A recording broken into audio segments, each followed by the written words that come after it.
ఇప్పుడు ఖరీఫ్ మొక్కజొన్నకైతే మనము జూన్ 15 నుండి జూలై 15 లోపల విత్తినట్టయితే చాలా మంచి దిగుబడి వస్తుంది. కానీ ఒక్కొక్కసారి జూలై 15 వరకు కూడా వర్షాలు రావు. కాబట్టి ఆగస్టు మొదటి వారం వరకు కూడా విత్తుకోవచ్చు. మరియు కొంతమంది పత్తి, వరి అవన్నీ వేసిన తర్వాత వేయాలనుకునే వాళ్ళు రబీలో వేయాలి.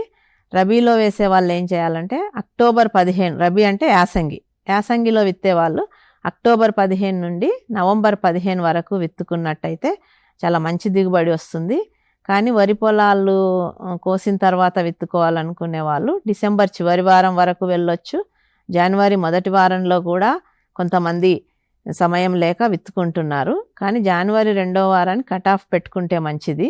ఎందుకంటే ఫిబ్రవరిలో విత్తుకున్నట్టయితే పూత దశలో గింజ కట్టే దశలో ఎక్కువ ఉష్ణోగ్రతలకు గురవుతాయి. ఇలా ఎక్కువ ఉష్ణోగ్రతల వల్ల దిగుబడి తగ్గిపోతుంది.